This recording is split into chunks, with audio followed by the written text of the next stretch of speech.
Hello and welcome back.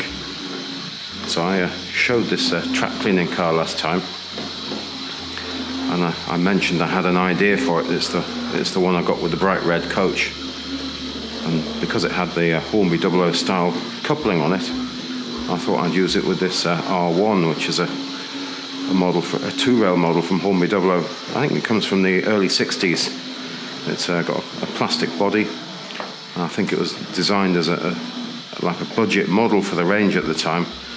I think they were beginning to feel the pressure from perhaps trying railways, and they were trying to make things a bit easier to get into the range, but I don't know quite how well it sold. I think it went on into the Wren range later on, but we'll have a quick glance at the catalogue later on and see if we can see it in the catalogue. It was available in black as well.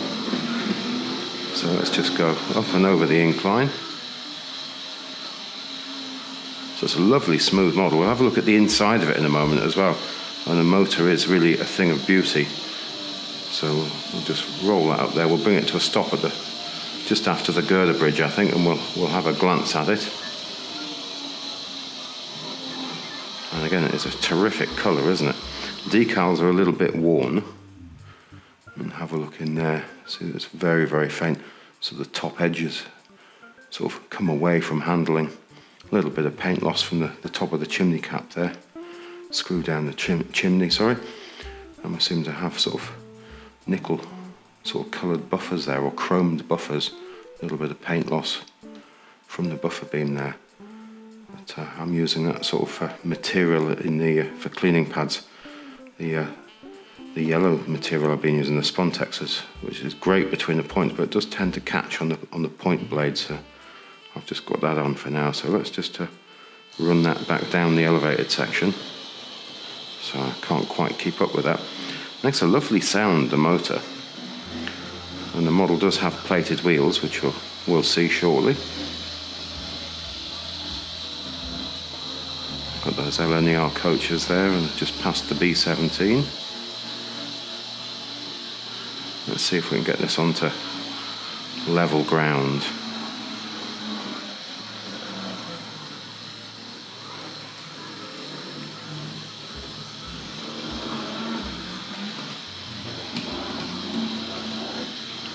And through the point work again. A little bit jumpy on the points. I'm not sure the suitability of these wheels. They're relatively fine looking. Let's just switch a few points, and we'll pop this into the siding. And I've got another train ready to go there we can hook it up with and take advantage of the Triang Hornby converter Horsebox. So I think we're all set there. I think we should go where we need to go. I'm just going to swap the camera around, just flip it around on the gimbal. Excuse me while I rotate that. Let's see if we can give that a bit of power now. So, I can't remember which direction we were running. There we go, got the right one. I think it may have been used in some Hornby Dublo sets as well, perhaps. I threw one point and not the other, so let's just back up there. And we'll go back to the point switches, and it's a 8R is the one I forgot. I changed one wire, which is the curved point. So let's give that a bit more power, and we'll run around.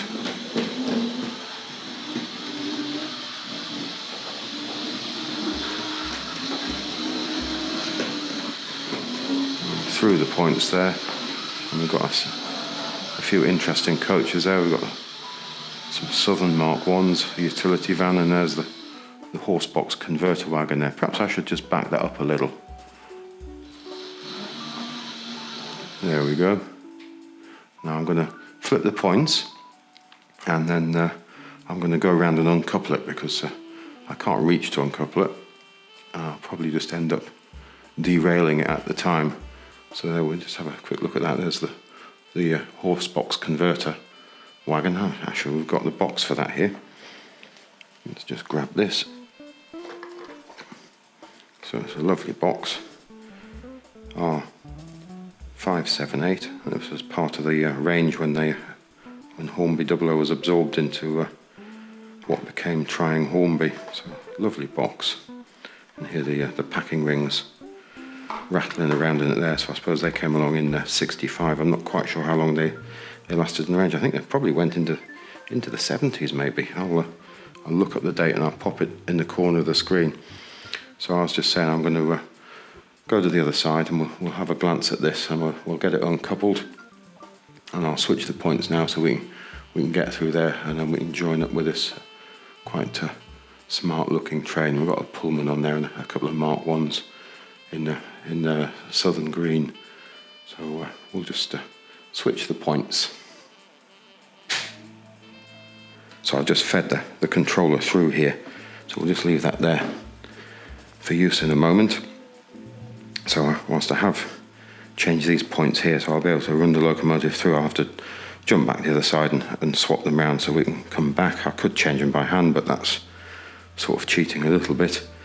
And some of my points are wired up with relays, so changing them by hand doesn't complete the circuit that they need to complete sometimes. So it's better changing by the switches really, so then the relays all do what they're supposed to do. So we can see just down the side of this model, you can see, I think we saw the other side when it was up on the bridge there. That decal is quite optimistic, printing yellow on that bright green. You get that lovely motor there, the back end of it in the cab.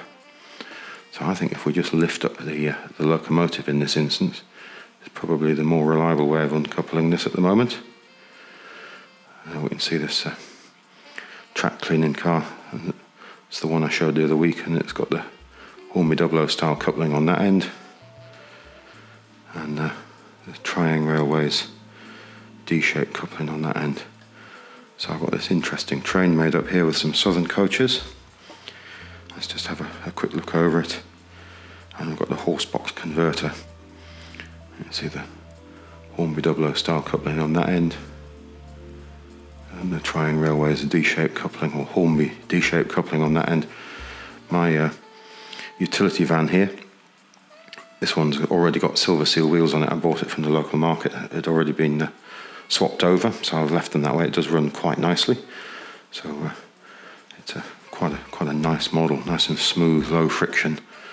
That'll be important in a moment, as we'll see.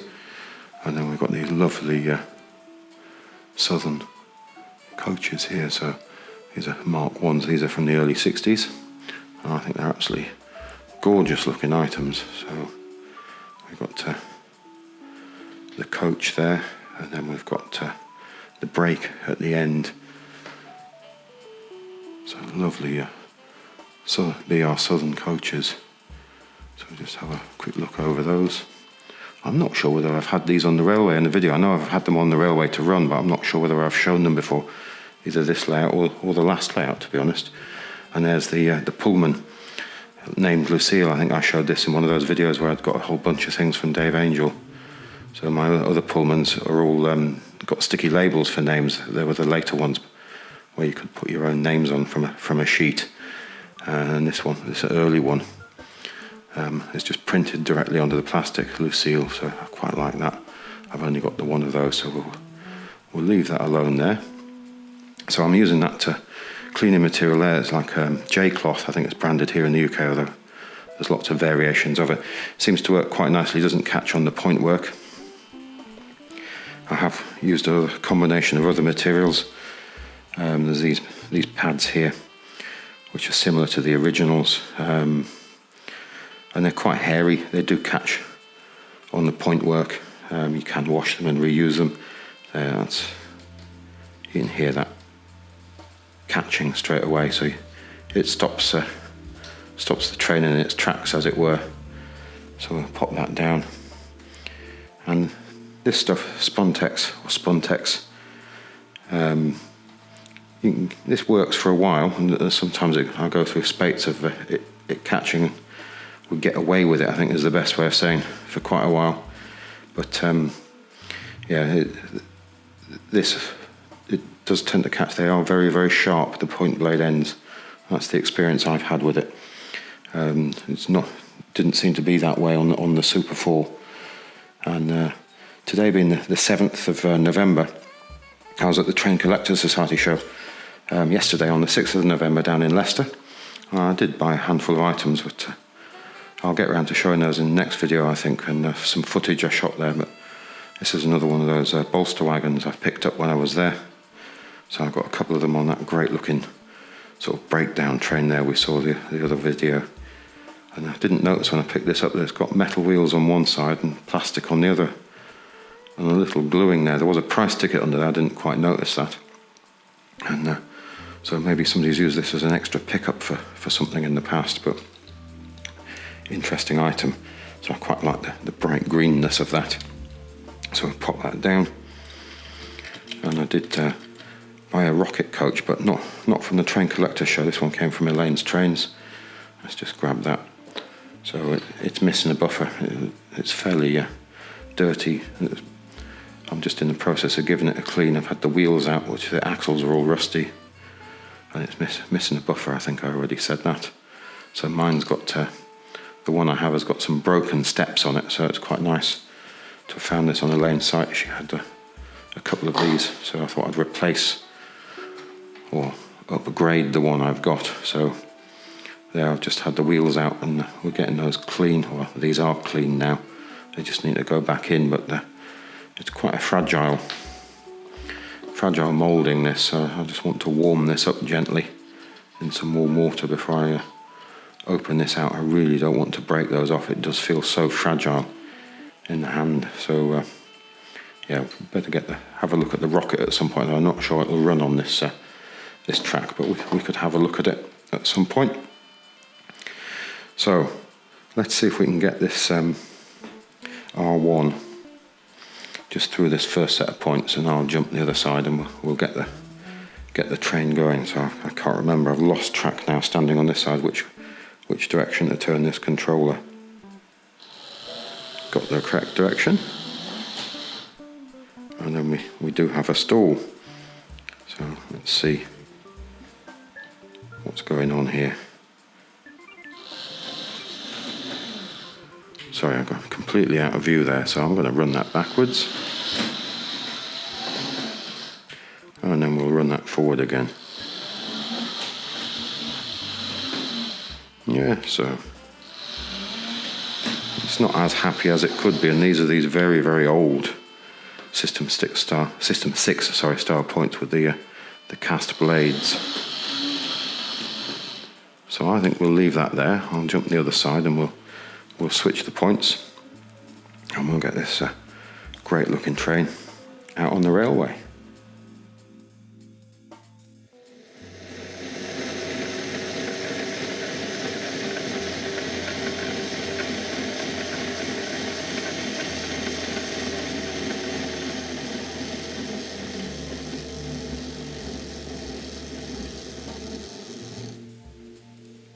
There we go, we'll just switch that off. Excuse the click from the controller there. Let's just swap hands on the gimbal here and see if we can just have a quick look over this really lovely chassis. So it's relatively heavy, much heavier than a Ginty, I think. Let's have a look at the underneath there.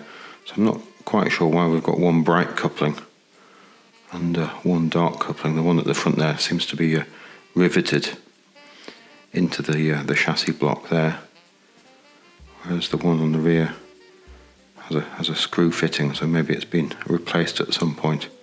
And you can see there's very shiny drive wheels there, and there's that lovely drive gear there held in place by a little grub screw. Great looking motor. Let me just move my fingers out of the way and have a closer look in there.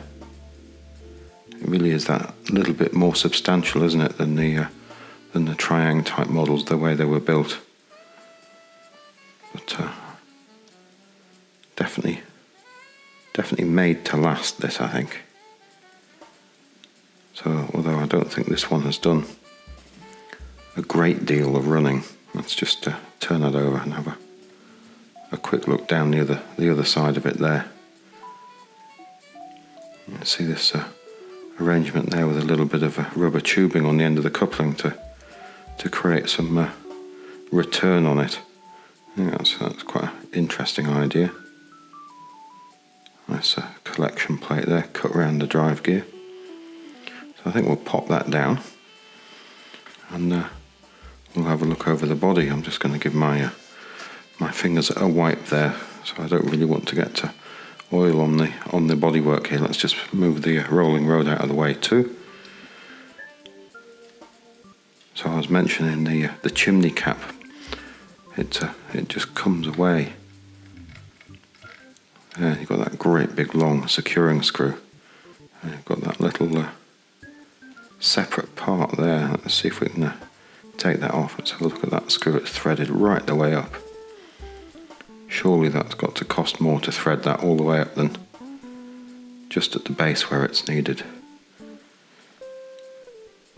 So let's just grab that. See, that's a little bit of paint loss on there.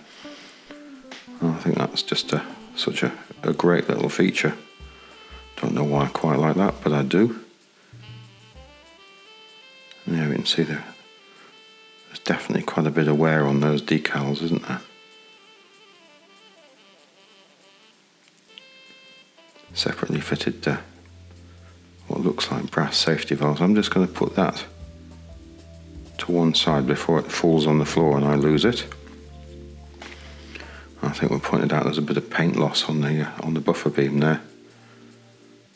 Lovely riveting detail around that smoke box door. Let's have a look inside. So I think if we hold this the right way around, we might be able to read what's written on it there. So Hornby Dublo, Meccano Limited, and then made in England. So quite a clean mould, isn't it? We've got a little bit of paint loss on the back. We've got these very bright buffers pushed into the plastic bodywork there. We've got the little slot at the back there where the chassis plugs into. Nice little coal load and round windows. Did we see the decal on the other side? Let's have a glance at that. Again, we can hear fireworks in the background. Let's just turn that around again and have one more look at that one. So it's definitely had a bit of handling, I suspect. You know, being picked up like that by accident, perhaps. But quite a lovely thing. I shall have to have a look out and see if I can find the black variation.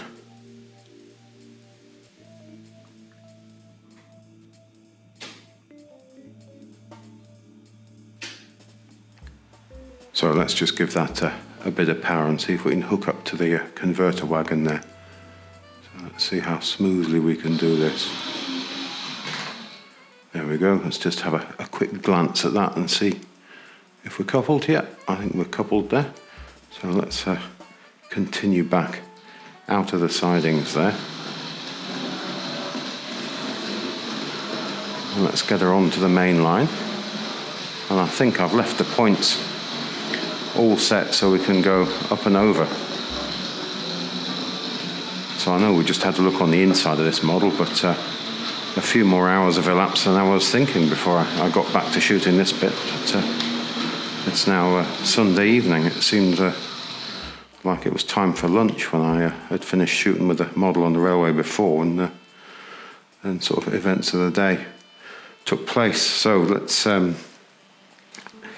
get a couple of points closed. So I think we need 1Y and then 8R. So that's that one right next to it, in fact. So I'm going to widen the camera a little bit now so we can get a better view of the whole train.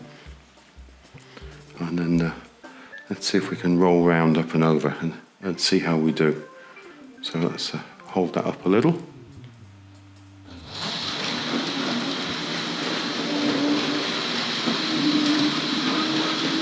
Now she does stutter a little bit on the diamond. Let's see how she does with that. Then quite a lot of things do. So let's just see that go through the double curve there. disappearing behind the station. Let's see if we can catch up with that and have a look from above. And she's going to start that climb. There's that bright green Ford Thames van there that I got from the show the other day, yesterday. Now I mentioned less friction would be a good thing for this, but you can just hear that. That's just going into a little bit of wheel spin there. With those shiny wheels we saw earlier on, she does struggle. I'm turning the controller the wrong way there. Let's bring that to a stop. Yeah, so I tried this out earlier with a longer train on the back with a couple more coaches, and she wouldn't do it with just one more coach. So this is the limit with this model on this incline because of those shiny plated wheels, but it would perhaps look a bit more impressive with a couple more coaches on there perhaps. But then perhaps a little model like this, little Locomotive, would never have pulled great big trains by itself. But then this is just toy trains. So let's give this a little power now, and we'll follow it down the incline. Let's see if we can get really close up. Have a look at a couple of those coaches as they go by. Great white seating unit in there, in that coach there, and in the brake as well. I've noticed in some of my Mark 1s that the seating units have been painted.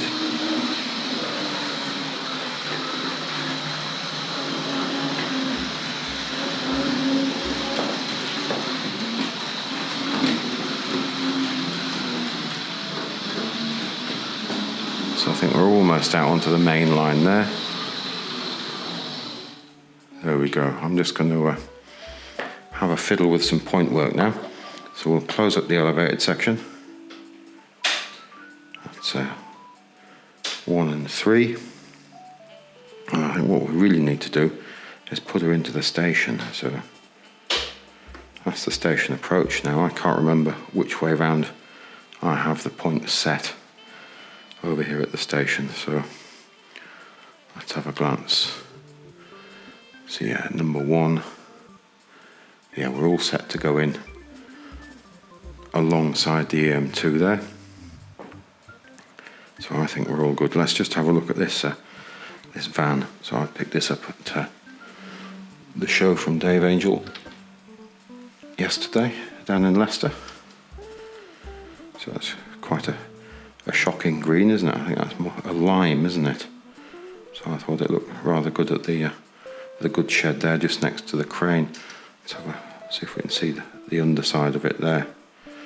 I'm struggling to read that from here through the camera. So is that a number 13? Ford Minix, made in England. So quite lovely things. Let's just pop that back down again. So I'm watching what I'm doing rather than watching what the camera is doing. So let's see if we can move this model back into the or group of models back into the station. So let's tighten up the camera for this so we can go in a bit tighter.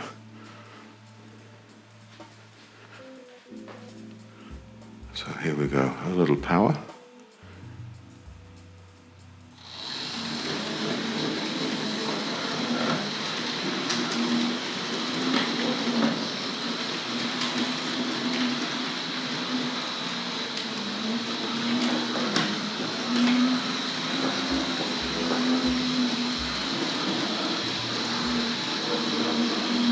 My elbow's just knocking into the engine shed there. Hopefully I haven't. And there I was just saying, hopefully I haven't dislodged the engine shed. I'll have to look behind me in a moment, but then it's just come to a grinding halt on the diamond crossing. So the wheel spacing, it's almost, I think it's all plastic at the same time, so it is really, really struggling there. So let's give that another go. Let's back that up a little. Give that another run across the diamond. Yeah, it really doesn't like that.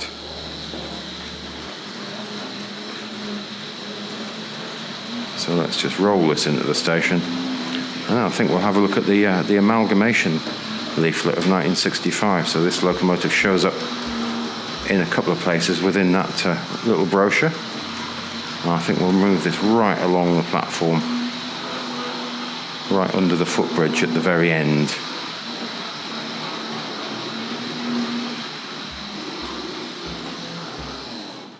There, I think she looks good there. So we'll just have a swift look along the train. So I do like that arrangement with the chimney cap. I wonder if there's a technical reason for that being a separate part, but it's a nice little feature. So I'm sure it probably got broken quite a bit as well. So we'll just have a swift look along there. And we'll come down and look through the canopy perhaps. Yeah, it looks great. Right, I think we'll have a quick glance at these catalogues that I dug out earlier on. So let's put that controller where it's not going to fall. So I've got the amalgamation leaflet and I've got the 62 catalogue here as well. So let's just grab that.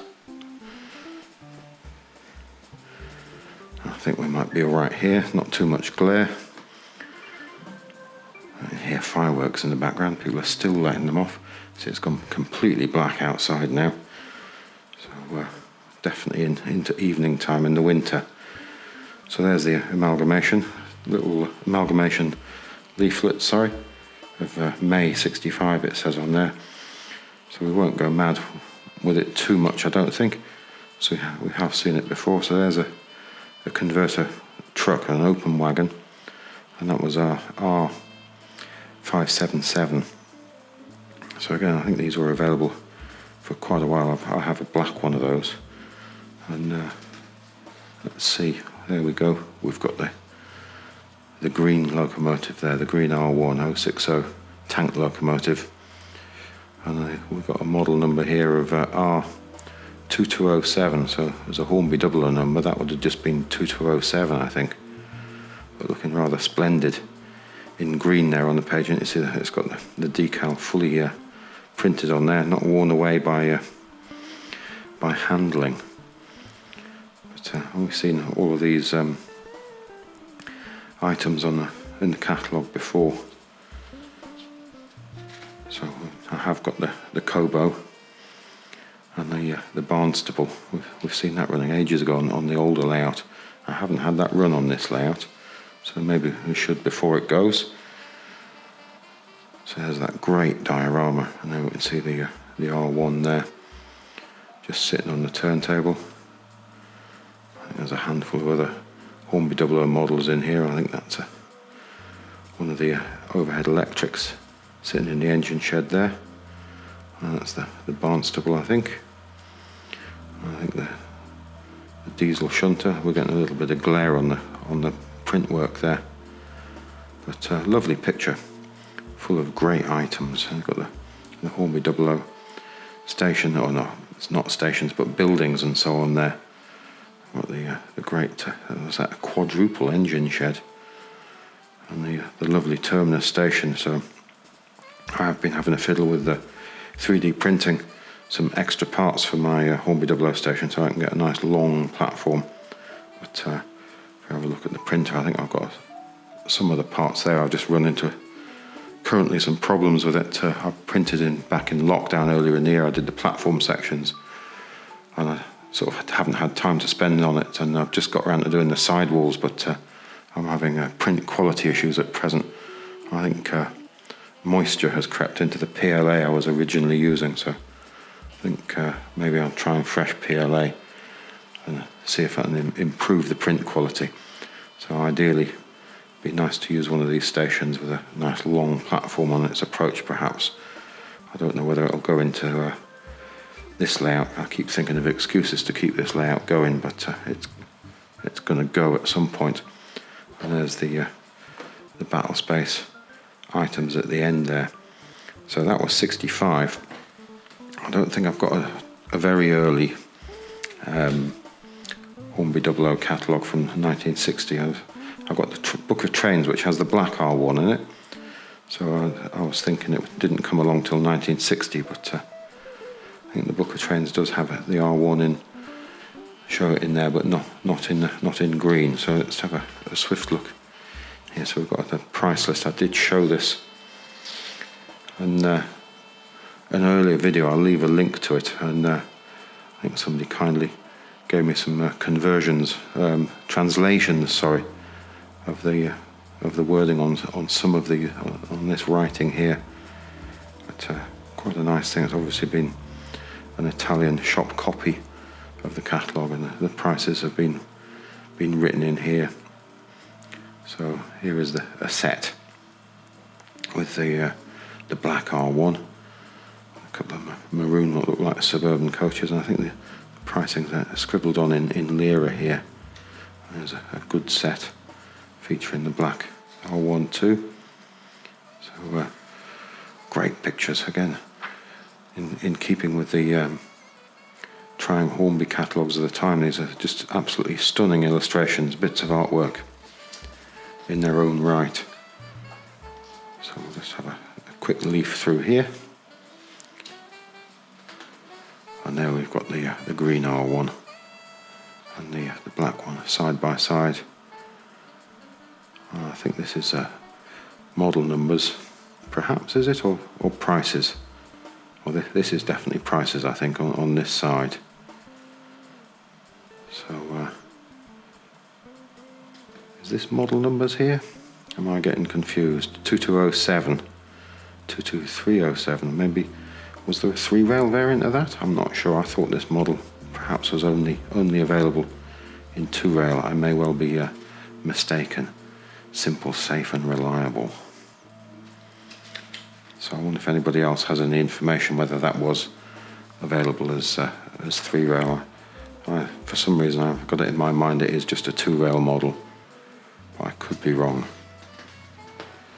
So terrific catalogue. I think we've looked through this one before, but perhaps we should just stick with it. I've got the crane, super detailed wagons here. These look terrific. I don't have any of these. I don't have a Horsebox. I do have some of these with loads, and some of these wagons. We saw one in a box I'd got recently.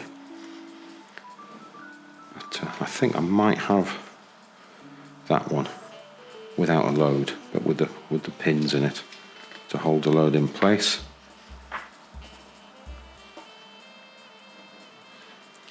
So silo wagons there. I just got recently some of the late 70s Hornby Railways versions of that. But that'll make a nice train up as well. Uncoupling. So obviously I can't do that on this railway with the rail. I haven't got one in. And there's that lovely range of buildings. So there is the platform section. So yeah, I have printed some intermediate sections in grey to go with a version, the Triang Railways, sorry, the Triang Hornby variant in maroon. So I think that will sit nicely on the railway at some point.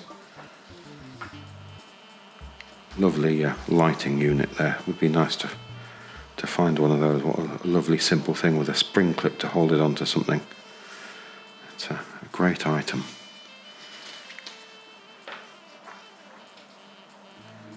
Yeah, track. And crosses through this stuff. And figures. I bet they're worth a few pounds if you could find some of those Hornby Dublo figures. And there is the back of the catalogue with a great layout on it. At the show in Leicester, yesterday, I say, at the weekend. I'm thinking I'm already through the week, but on Saturday afternoon, there was a Hornby Dublo layout there, really quite splendid, with some great stuff rolling around it. So if I get around to editing that, we'll get that into the video next week. So I think what we should do is just open up the point work. So I think actually I need to close some. I think I need to close 4B. Otherwise as we'll have a derailment and 2B. And 1B is open, 8R's open, so let's just shut that and we'll get that back onto the outside line. But I think that's probably going to be it for this week. But thanks again for watching, it really is hugely appreciated, and if you look back again next time we'll have something else from the range to look at. Goodbye now.